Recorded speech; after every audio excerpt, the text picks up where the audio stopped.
Sir, alam nyo ba na itong lighthouse na ito ay may sementeryo daw? Papasukin natin yung pinakaloob. Ako, nagpapasalamat ako sa mga basher kasi pinapalamon nyo ako. Pinamahayan ng langgam yung ano. Sa dami ng sementeryong napuntahan natin sa Pilipinas, ay ito na ang pinakadulong bahagi na ngayon pa lang natin makikita. Ang sementeryo ng Batanes. Samahan nyo ako pasyalan ang Batanes at ang mga makasaysayang lugar dito sa ating kauna-unahang paggala sa Batanes.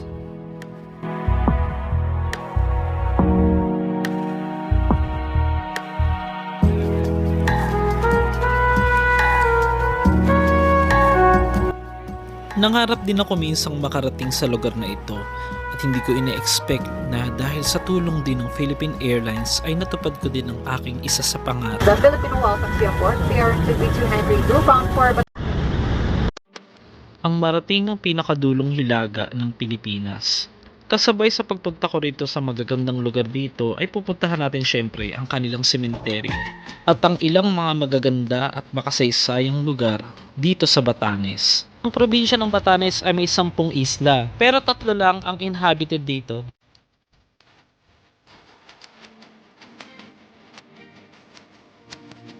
So guys, ayan, isiningit ko lang po itong lugar dito. Napakaganda kung makikita nyo sa tanawin. Pero mamaya, bago magdilim, pupunta na tayo ng sementeryo ng Batanes. Kasi yun talagang vlog natin dito. Diba? Sa dulo ng Pilipinas may sementeryo. At more on ano tayo kasi mga kababalaghan, hindi natin pwedeng baguhin yung content agad-agad. Pero syempre, para sa inyo, pinasyal ko kayo dito sa Batanes. Nakikita nyo dyan. Kasi ang mahal ng drone, hindi na ako ng drone, 1,000 ang lipad eh. Kung wala lang tayo sa mga ibang YouTuber dyan. Ang ganda oh. Grabe. Taking. Oh, diba? Oh, kaway kayo sa vlog. Oh, diba? Oh, yan, nasa vlog ka na ma'am. Kaway. May jowa? Wala. Ay, married na talaga ba? Oh, shoutout mo yung ano mo, yung baby mo. Hi, ikaw ma'am, anong gusto mong ano? Hi Daddy Cool. Oh. I love you. Yan, diba? So, mga ating kamaster. Mga bagong subscriber natin yan, guys.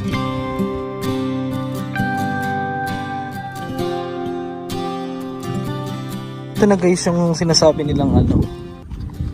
Yung bawal video kanyan yung mga balikatan charot. May mga ano, Amerikano. Grabe. Nakakatakot. Ayun oh.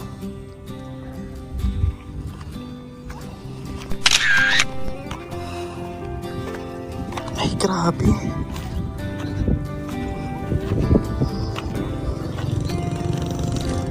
Ganda.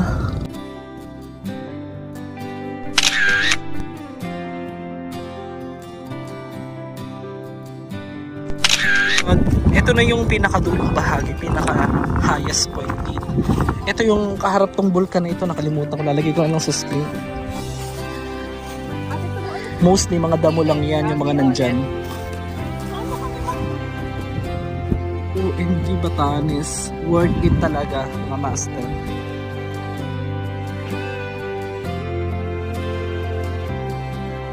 So, ito naman guys na tinatawag nilang blow your horn dito po sa Batanes pa rin. So nakikita nyo yan, napakaganda dito ng part na ito. Yan, pwede ka dyan mag picture. And then ito na yung pinaka Pacific Ocean. Pacific Ocean to boy.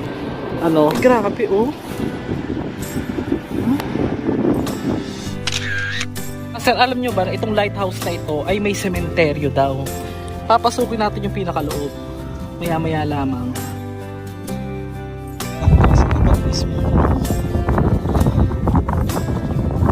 A few moments later. Maisingit lang sandali mga master ang ating video for today sa sponsor. Hatid sa atin ng SCS Acupuncture. Bali, ikadalawang session ko na pala yan at ramdam ko talagang pagbabago ng aking katawan. Ito ay the best for anti-aging, makaalis ng mga toxins sa katawan at makagamot ng mga sarit-saring karamdaman. Maaari po tayong mag-contact sa mga nasa screen para po sa mga informasyon pa. Sila po ay located sa Toril, Davao City. Sobrang epektibo po nito. para sa mga ibang katanungan ay kontakin na lang ang mga nasa screen at i-follow or i-subscribe din ang kanilang mga social media account.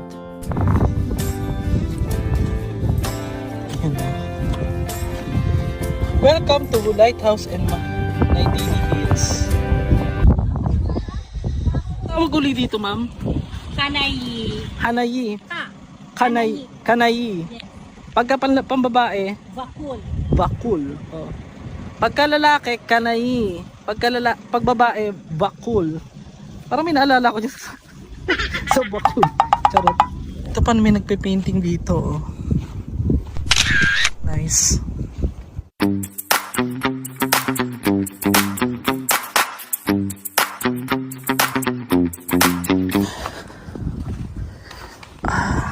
Ito yung pinakataas ng lighthouse. Akyatin natin, guys.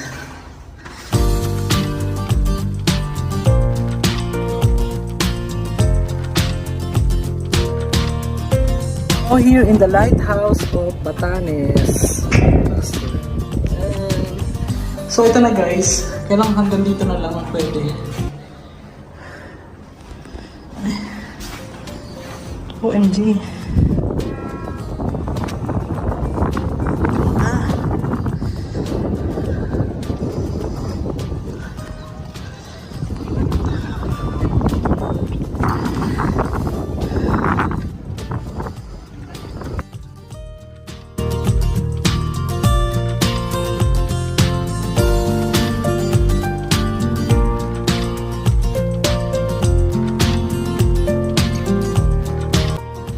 Sa pinakatuktok nga ng lighthouse ay tanong na tanong mo na nga ang pinakabayan ng Basco at ang kanilang sementeryo dito na maya-maya lamang ay papasukin na rin natin at iikutin. Ito na yung balikatan, guys. Naabutan natin dito yung gera sa Batanes, wag naman. Yan o, may Amerikano na.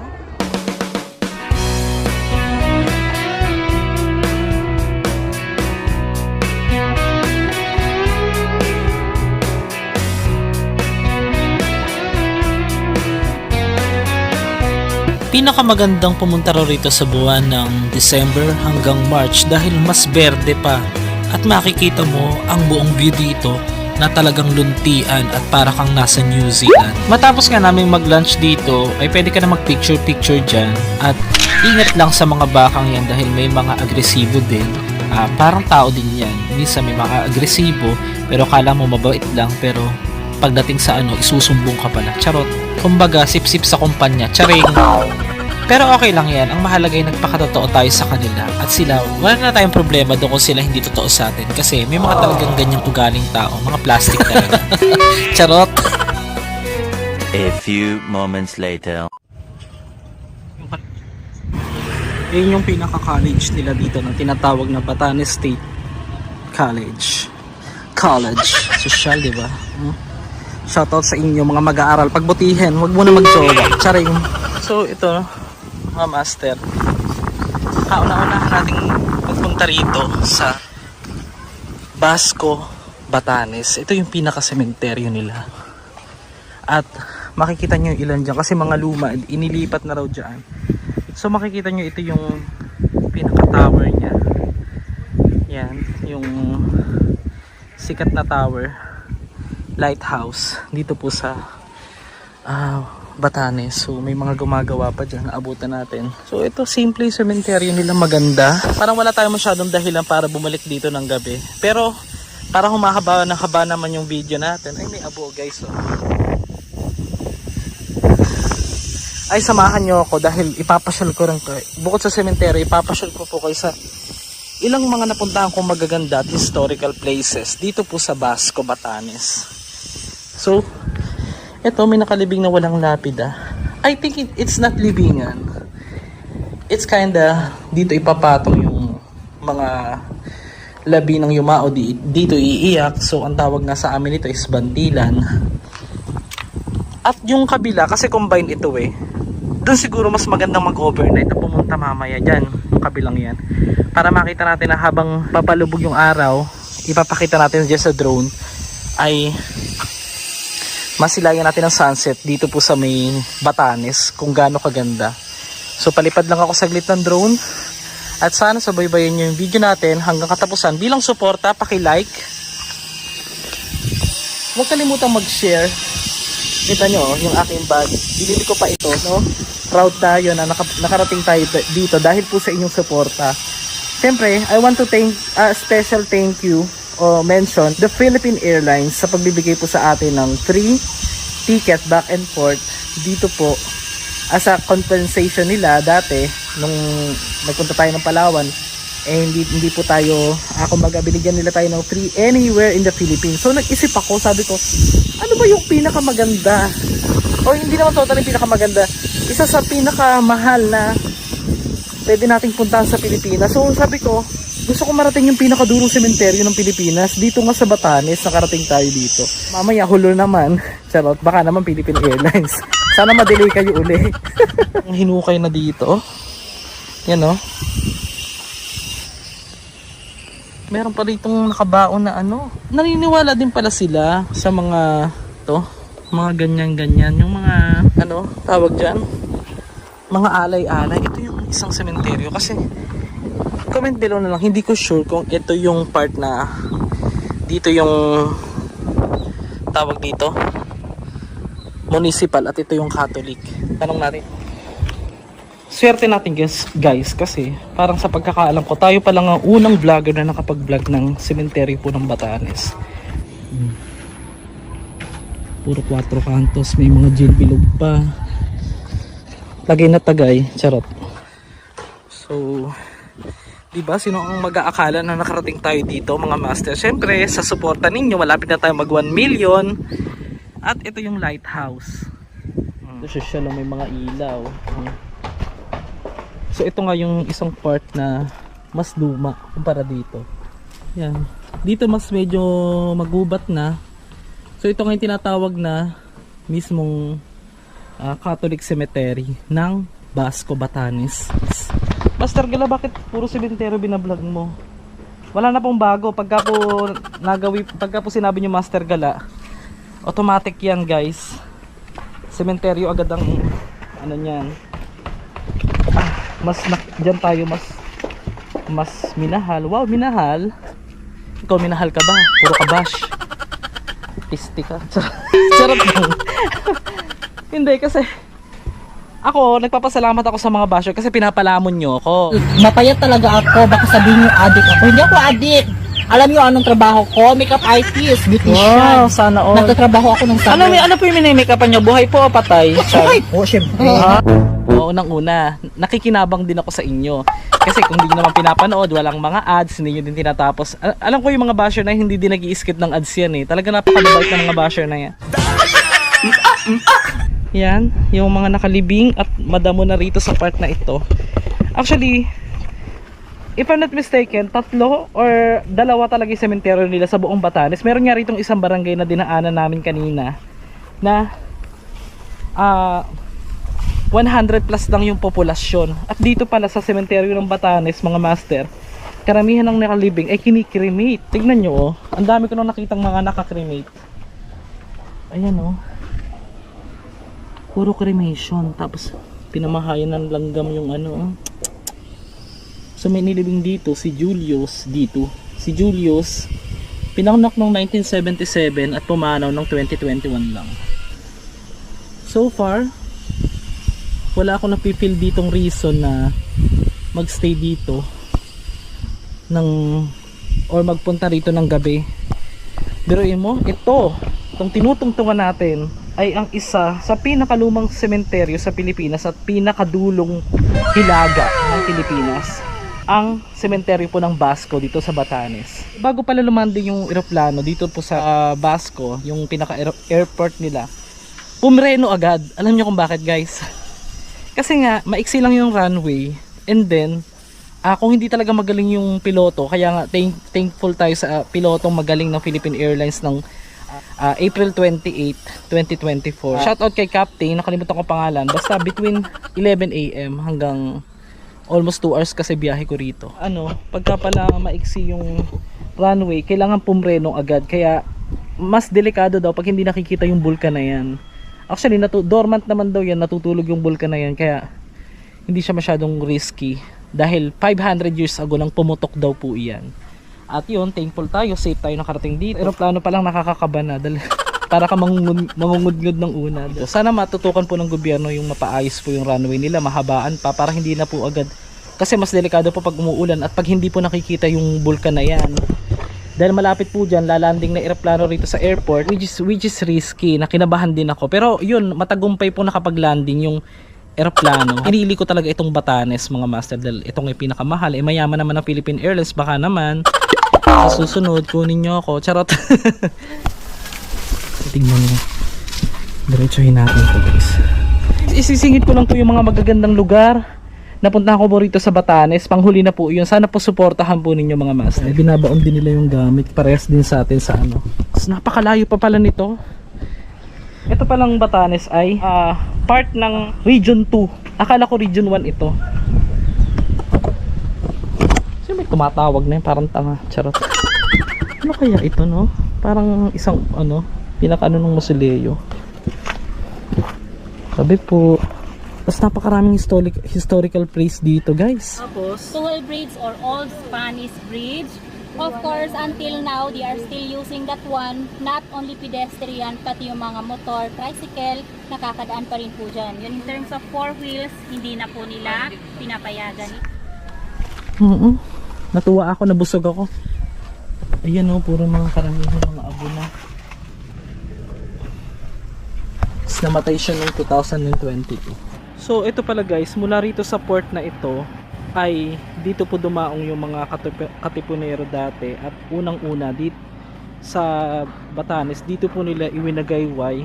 Agad nilang nakita itong simbahan na ito na tinayo ng 1795. So, tapos dyan po iwinagayway yung ng mga katipunero, yung katipunan na flag, mga master. Kaya isa ito sa pinaka-historical na lugar dito po sa Batanes. Hindi kalayuan, ito yung tinatawag nilang Honesty coffee shop, kung saan lahat ng mga bibilin mo ay ikaw na mismo magsusukli at magbabayad sa sarili mo. Walang nagbabantay, mga master.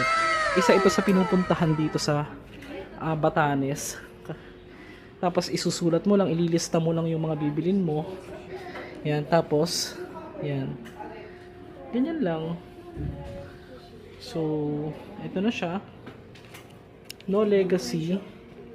So rich as ice. Yung mga tinda nila dito, mapapansin nyo dyan.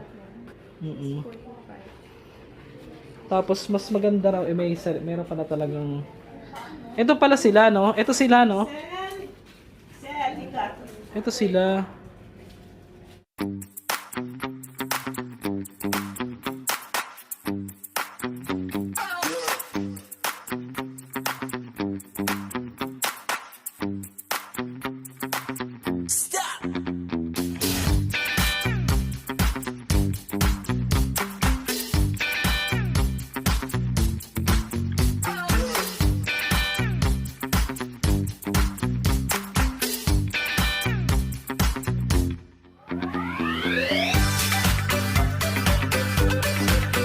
So ito yung pinakaharap ng Pacific Ocean, guys.